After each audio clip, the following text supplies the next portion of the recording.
Hey, it's Maximo and welcome to Maximo's Travels. We've arrived in Merritt and it's a balmy 27 degrees Celsius.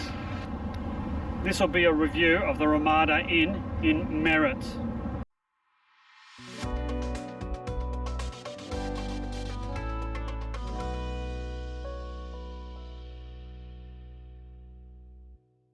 We stayed at the Ramada Limited Merritt for one night at the end of our Canadian Rocky epic self-drive odyssey.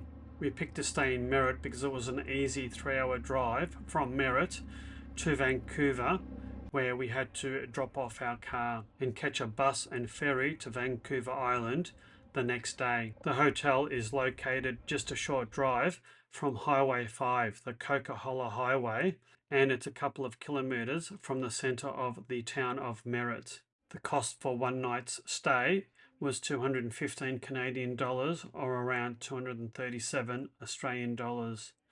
I thought this was relatively expensive for what it was. This place was more a motel than a hotel.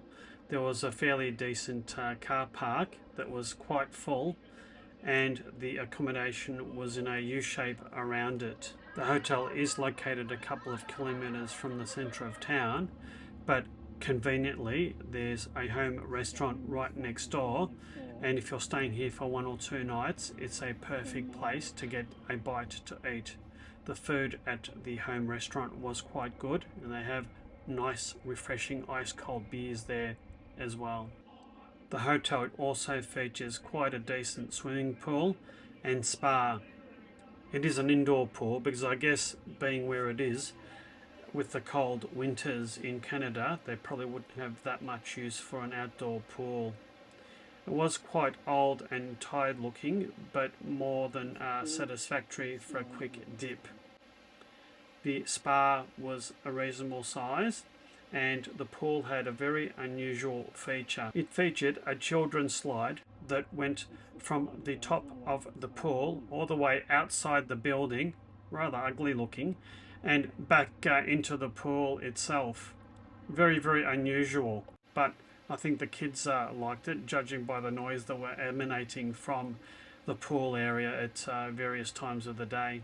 The reception lobby area and the breakfast area were located at the front of the complex.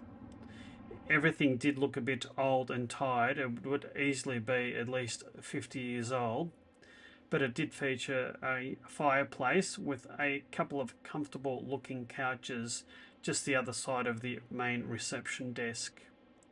Just past the fireplace was the breakfast area. It wasn't very large, and the whole affair was fairly basic, as was the food. Whilst breakfast was complimentary, it was reasonably meagre. They did have fresh fruit available, as well as cereals. Not that I could eat the cereals, but they had a nice juice dispensing machine. I had a couple of glasses of that. The coffee machine wasn't too bad. It had a decent standard of coffee. Nice, had some eggs, potatoes and sausages, and that was my breakfast. Meagre, but reasonably good quality. The selection was a little bit lacking, and certainly not much in the way of gluten-free food or breads.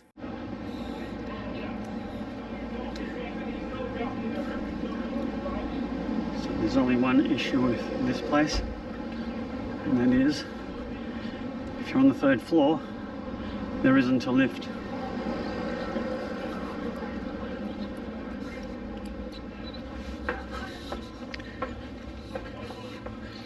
Which is a little bit far, dragging 2 heavy suitcases up.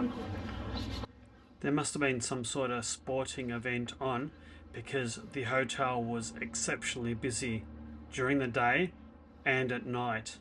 And because it was busy, it was quite noisy. Very noisy, in fact.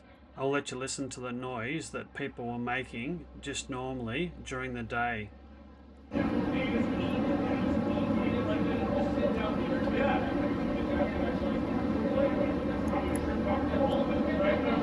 In fact, 40 odd people gathered right outside our room until about 11 p.m. having a grand old party. It wasn't the hotel's fault, but it was very annoying if you try to sleep. Anyway, onto the room. The room was quite spacious. It offered a comfortable and large king-size bed, a comfortable little armchair, and an effective but quite noisy air conditioning system. We did have to use the air conditioning because it was around 30 degrees the day that we were in Merritt, quite warm. There's a little bit of storage, a decent sized fridge, a writing table and chair, and a widescreen TV that's built into a old style cupboard. It also has a microwave and tea and coffee making facilities. In terms of the bathroom looked like it had been renovated recently. It was smallish but quite modern. It had ample bench space. You got complimentary toiletries. The water pressure was quite good.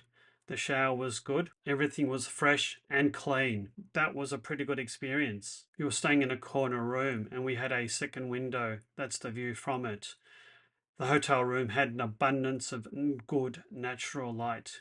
So overall, I thought this was quite expensive, but had an adequate standard. It was a bit noisy, but that's because something major was happening in the town. I would stay here again, and I do recommend it. I do hope you've liked this video review. If so, please hit that like and subscribe button. Please be notified of my future videos by hitting that notify bell. If you'd like to support my channel, please consider buying me a coffee or smashing that super thanks button. Until our next adventure from Canada, you take care and bye now.